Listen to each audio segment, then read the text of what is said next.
The life and example of Buddha. It is a clear, hot summer's day, and the thick branches of the sal trees are brilliant with flowers and heavy with their load of fruit.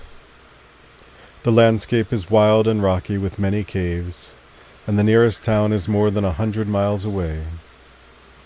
In some of the caves are yogis with long matted hair, dressed only in a thin white cotton cloth. Some are sitting on deer skins and meditating. Others are performing various yogic practices, such as meditating while seated in the middle of a campfire, which is a well-known ascetic practice. Yet others are reciting mantras or devotional chants. The place has an atmosphere of peace, solitude, and stillness. It is also rather awesome. It might have remained unchanged since before the creation of the world. It is completely still and silent. There aren't even any birds singing. There is a great river nearby, but no fishermen. The river is so vast it seems to be at least 7 miles wide. On the bank, ascetics are practicing the sacred ritual of purification. One sees them meditating and bathing in the river. That was the scene 2,500 years ago in a certain place called Niranjana in the province of Bihar in India. A certain prince called Siddhartha arrives. His appearance is aristocratic. He has only recently removed his crown and his earrings and ornaments, so he feels rather naked. He has just sent away his horse and his last attendant, and now he puts on a clean white cotton cloth. He looks around him and tries to imitate the other ascetics. He wants to follow their example, so he approaches one of them and asks for instruction in the practice of meditation. First, he explains that he is a prince and has found life in the palace to be meaningless. He has seen that there is birth, death, sickness, and old age. He has also seen a sage walking along the street, and this has inspired him. This is the example and the way of life he wants to follow. It is all new to him, and at first he cannot accept that this is actually happening. He cannot forget the luxuries and sensual enjoyments which he had in the palace, and which are still revolving through his mind. This was Prince Siddhartha, the future Buddha. He then received instruction, perhaps rather unwillingly, from his present guru. He was given the ascetic practice of a rishi, and taught to sit cross-legged and employ the 7 postures of yoga, and to practice yogic breathing exercises. At first it was so new to him that it was almost like a game. He also enjoyed the feeling of accomplishment in having at last managed to leave his worldly possessions to follow this wonderful way of life. The memory of his wife and child and his parents was still very much in his mind, which must have disturbed his practice of yoga, but it seemed there was no way to control the mind, and the yogis never told him anything except to follow the ascetic practice. This was Buddha's experience then, roughly 2,500 years ago, and one would find even now a very similar landscape and have very similar experiences if one decided to leave home and renounce hot and cold water baths and forget about home cooking and the luxury of riding in motor cars, or public transport for that matter, which is still a great luxury. Some of us might go by airplane and take only a few hours to get there. Before you know where you are in the middle of India. Some who are more adventurous may, perhaps, decide to hitchhike. Nevertheless, it would still seem unreal. The journey would be continually exciting, and there would never be a dull moment. Finally, we arrive in India. Perhaps in some ways it is disappointing. You will see a certain amount of modernization and the snobbishness of the high-class, better-educated Indians who are still imitating the British Raj. One might find it rather irritating at first, but somehow one accepts it and tries to leave the town as quickly as possible and head for the jungle. In this case, it may be a Tibetan monastery or an Indian ashram. We could follow the same example and perhaps have more or less the same experience as Prince Siddhartha. The first thing that would be very much on our minds would be the ascetic aspect of it, or rather the absence of luxury. Now, would we learn anything from these first few days and months? Perhaps we would learn something of the way of life, but perhaps because we had never seen such a country, we would be more inclined to be excited. One tends to interpret everything, and an internal conversation goes on in the mind as one struggles to break down the barriers of communication and language. One is still living very much in one's own world. Just as it was for Buddha, so for us the excitement and the novelty of being in a strange country would not wear out for several months. One would write letters home as if possessed by the country, intoxicated with excitement and the strangeness of it all. So if one returned after only a few days or weeks, one would not have learned very much. One would merely have seen a different country, a different way of life. And the same thing would have happened to Buddha if he had not left the jungle of Naranjana and returned to his kingdom of Rajgir. In the case of Buddha, he practiced meditation for a long time under Hindu teachers, and he discovered that asceticism and merely conforming to one religious setup did not particularly help. He still didn't get the answer. Well, perhaps he got some answers. In a sense, these questions were already answered in his mind, but he was more or less seeing what he wanted to see, rather than seeing things as they were. So in order to follow the spiritual path, one must first overcome the initial excitement. That is one of the first essentials. For unless one is able to overcome this excitement, one will not be able to learn, because any form of emotional excitement has a blinding effect. One fails to see life as it is because one tends so much to build up one's own version of it. Therefore, one should never commit oneself or conform to any religious or political structure without first finding the real essence of what one is looking for. Labeling oneself, adopting an ascetic way of life, or changing one's costume, none of these things brings about any real transformation. After several years, Buddha decided to leave. He had learned a great deal in a sense, but the time had come for him to say goodbye to his teachers, the Indian rishis, and to go off on his own. He went to a place quite a long way from there, although still on the bank of the Naranjana River, and sat down under a peepal tree, which is also known as the Bodhi tree. For several long years he remained there, seated on a large stone, eating and drinking very little. This was not because he felt it necessary to follow the practice of strict asceticism, but he did feel it was necessary to remain alone and find things out for himself, rather than to follow someone else's example. He might have reached the same conclusions by different methods, but that is not the point. The point is that whatever one is trying to learn, it is necessary to have first-hand experience, rather than learning from books or from teachers or by merely conforming to an already established pattern. That is what he found, and in that sense Buddha was a great revolutionary in his way of thinking. He even denied the existence of Brahma, or God, the creator of the world. He determined to accept nothing which he had not first discovered for himself.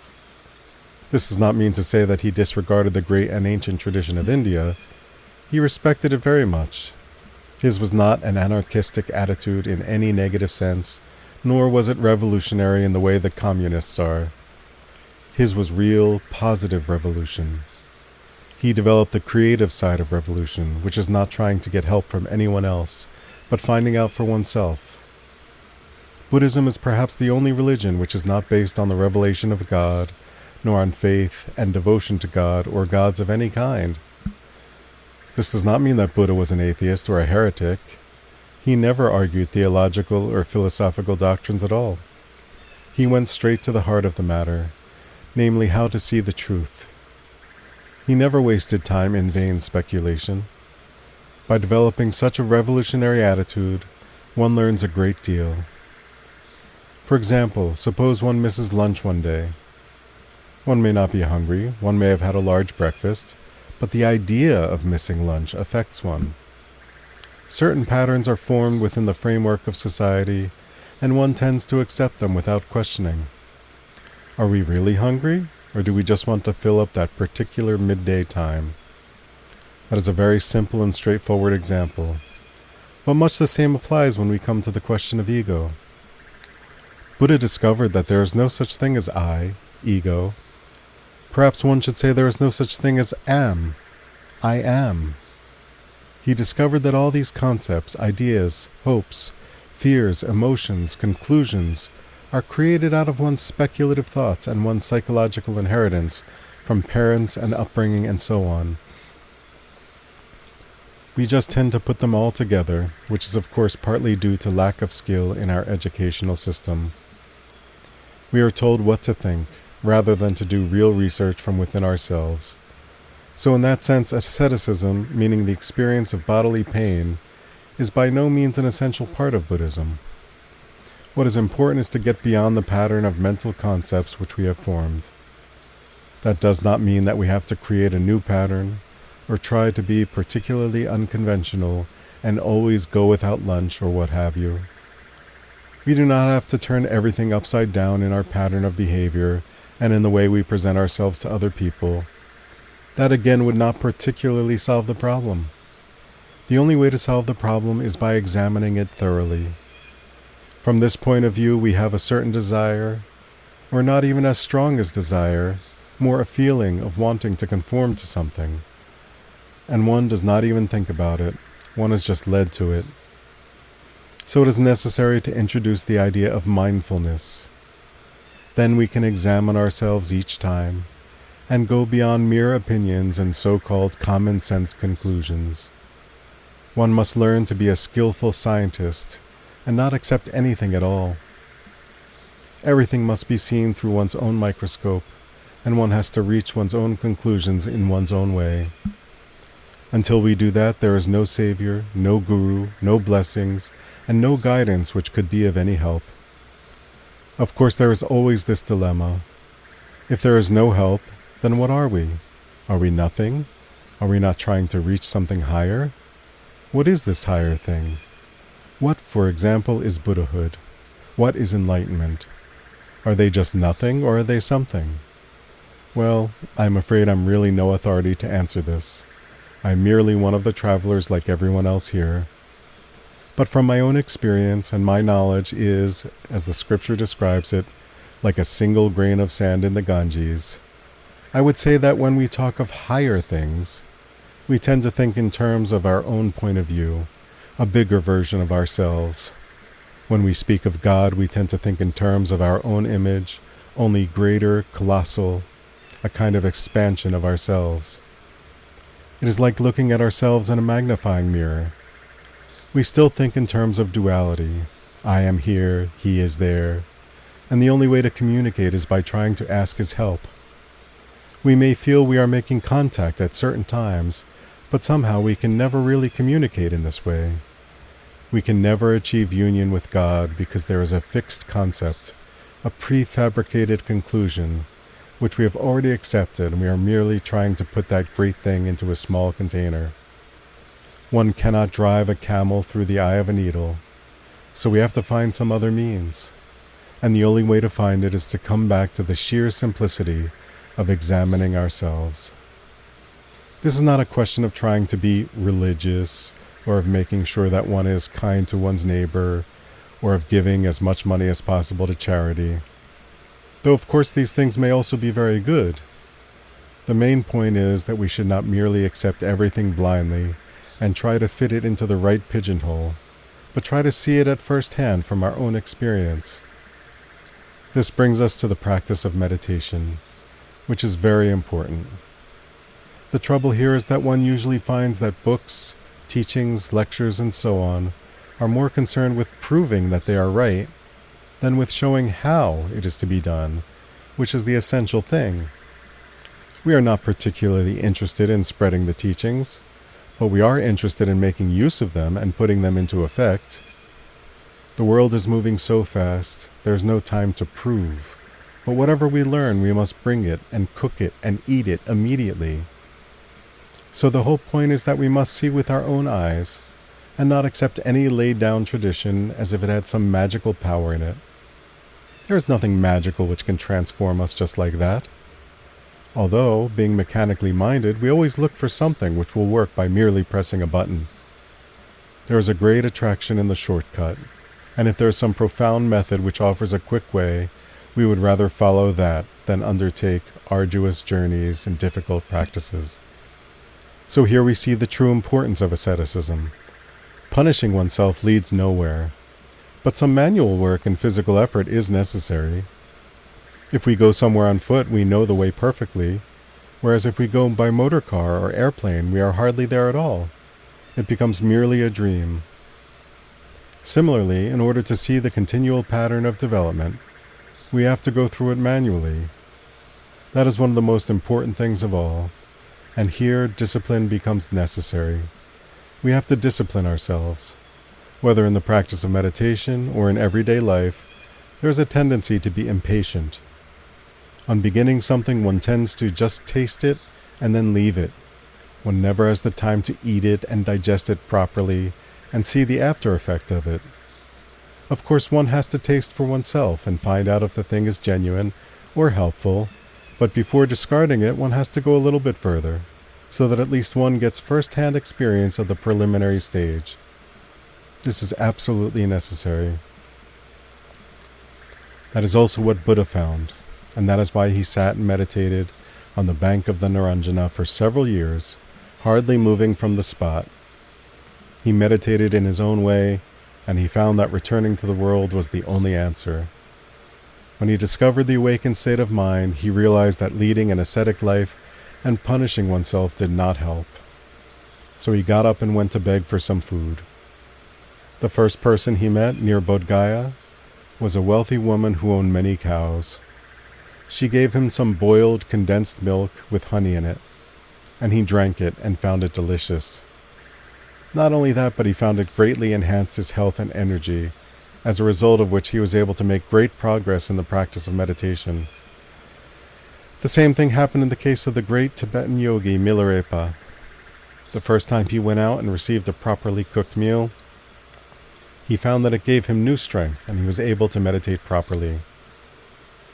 Buddha then looked around for somewhere comfortable to sit, having decided that sitting on a stone seat was too hard and painful. A farmer gave him a bunch of kusha grass, and Buddha spread it under a tree at Bodh Gaya and sat down there. He had discovered that trying to achieve something by force was not the answer, and in fact for the first time he accepted that there was nothing to achieve. He completely abandoned all ambition. He had his drink and he had his seat, and he made himself as comfortable as possible. That very night he finally attained Sambodhi, the fully awakened state. But that wasn't quite enough. He hadn't quite overcome everything.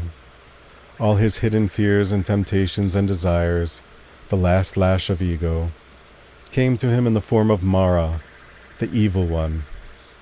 First Mara sent his beautiful daughters to seduce him, but without success.